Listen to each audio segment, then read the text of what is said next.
The following lesson is linked to Learning Outcome 2, Reading and Viewing. It addresses the assessment standard that focuses on poetry and requires learners to recognize how word choices, imagery and sound devices affect mood, meaning and theme. It also recognizes that verse and stanza forms, rhyme, rhythm and punctuation affect meaning.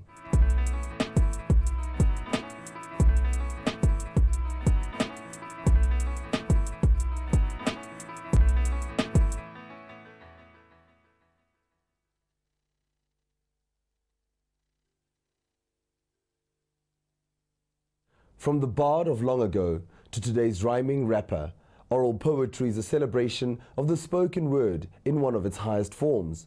Today we are looking at one of the oldest art forms, that of oral poetry.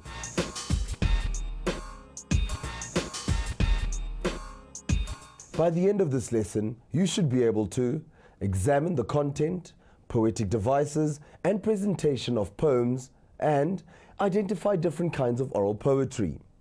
In the first lesson in this series, we learned that oral poetry is poetry which is recited to an audience. But what is poetry? In his poetry compilation, Poetry Works, Robin Malan describes poetry as the organizing of an experience into patterns of sound which will communicate that experience truthfully. This definition places emphasis on poetry as patterns of sound and explains that poems really come alive when someone speaks them. But how does the poet create these patterns of sound? A pattern is made when something is repeated. These sound patterns create rhythm. Rhythm is made by the beat in the poem, the stressed and unstressed words in arrangement together. Rhythm in spoken poetry is often very noticeable.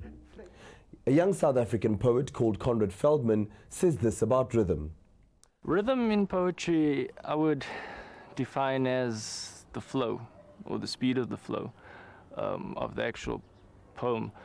The rhythm of the words used in a poem and the way that they are put together can be emphasized by a musical instrument or by someone clapping, clicking or stamping.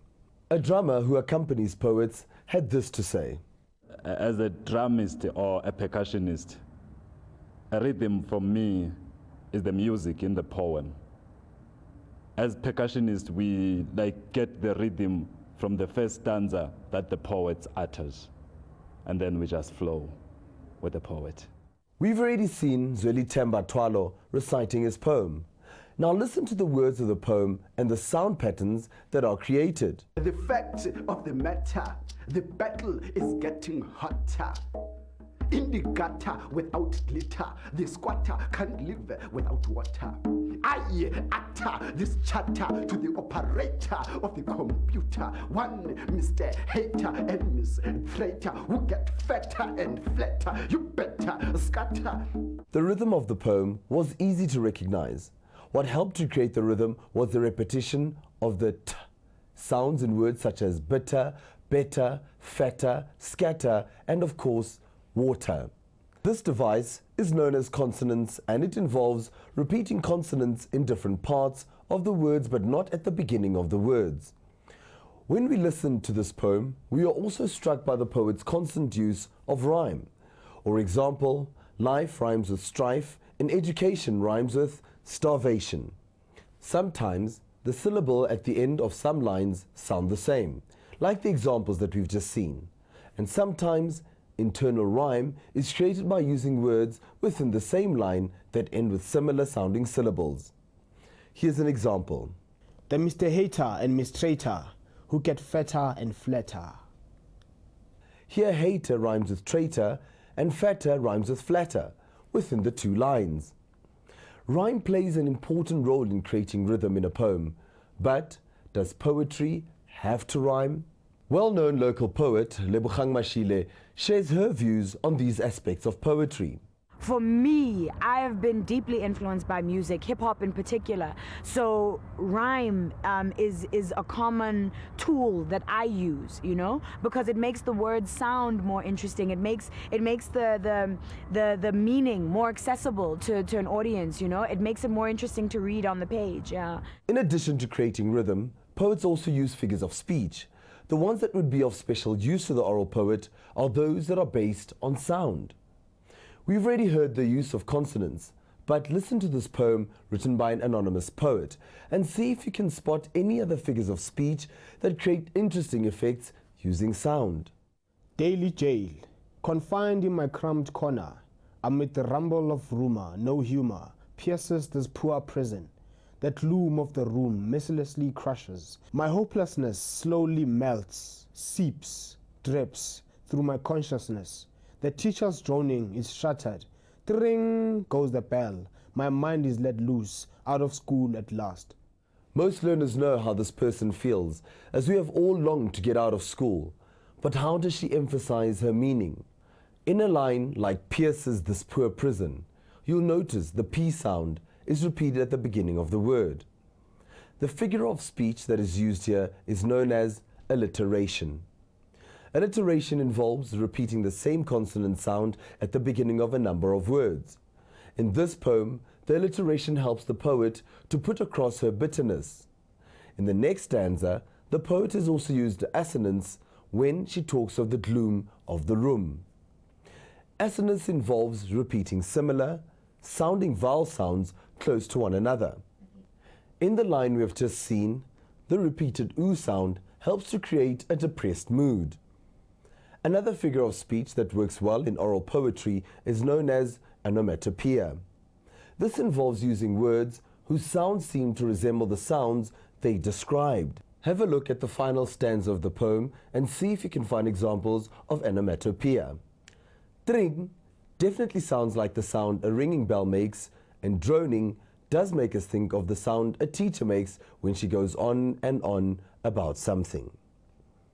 By contrast, shattered is a word that sounds like something being broken, which is exactly what happens when the teacher's lesson is broken by the bell.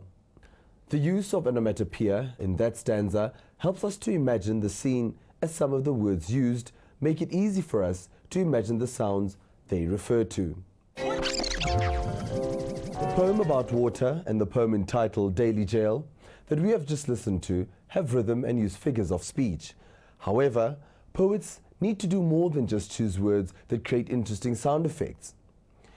The poet, Arufa Khan, explains how he chooses words for his poems. The way I write is, I do not write for lazy minds. So I always try to find words that have a lot more meaning than how you would normally use them. So a word that would have 2 or 3 meanings, because then it allows me to play around with adding different meanings to the poem. So it's literally like a craft where you sit and look for the best word possible to say a full sentence when you can say it in just 1 or 2 words. So through editing and refining the message you're trying to carve into your poem, then you sit and go through a thesaurus or even a dictionary just to help you find better words, because a simple word like walk, there's other words like stride, there's other words like float, it just depends on how you use it. And also using words to add meaning to your poem, using words to add rhythm to a poem. If I can give you one line that says, rolling thunders that scorn and scar a summer sky.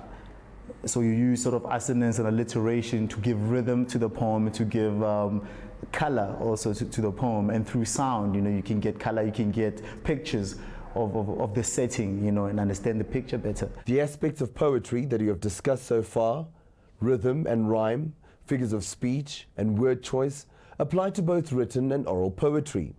However, oral poetry also requires that poets think about the techniques of oral performance, which we explored in a previous lesson. Well, here they are again. Effective oral performers vary the volume, pitch, and pace which they speak. They speak clearly.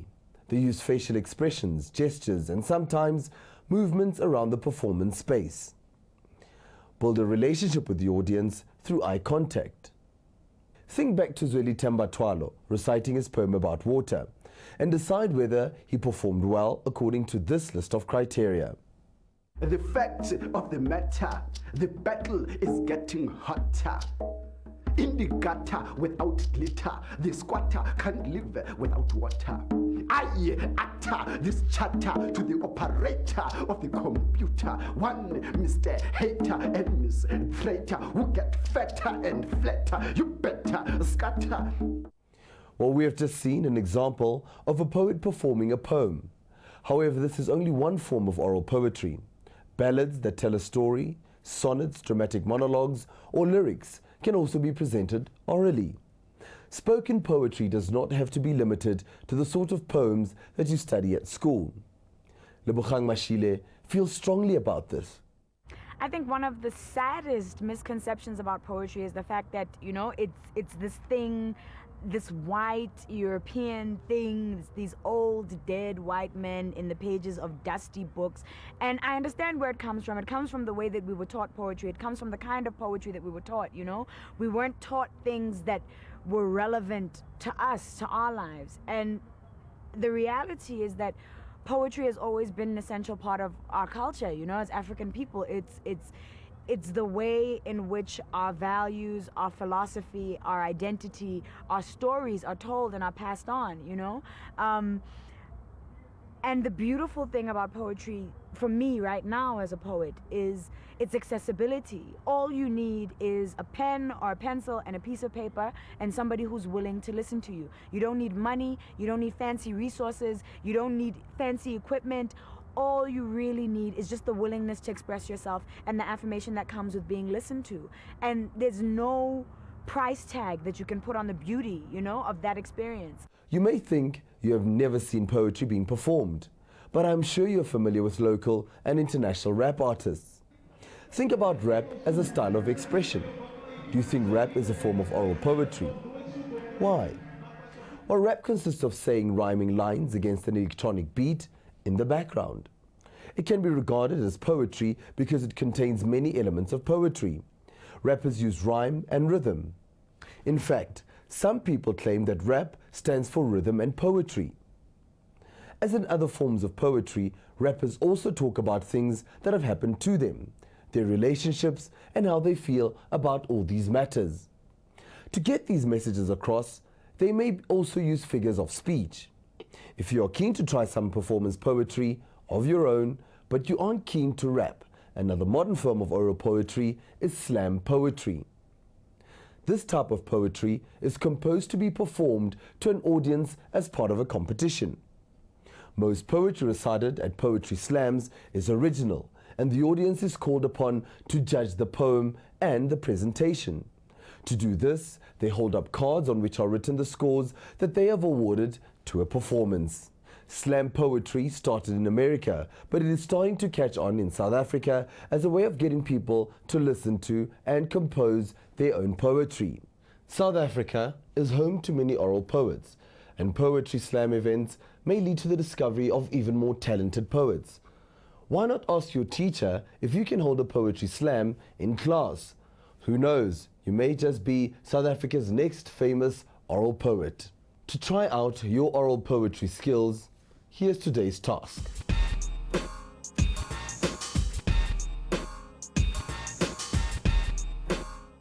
Write a short poem of between 5 and 10 lines that creates rhythm and uses some of the figures of speech we have learnt about in this lesson. To do this, you may want to think about an experience that you have had that you would like to share with others.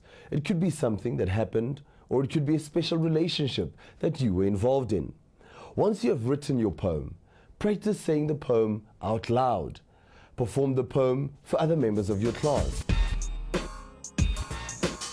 That's it for today. Be sure to watch out for the next lesson in this series, where we will look at storytelling in more detail. See you then.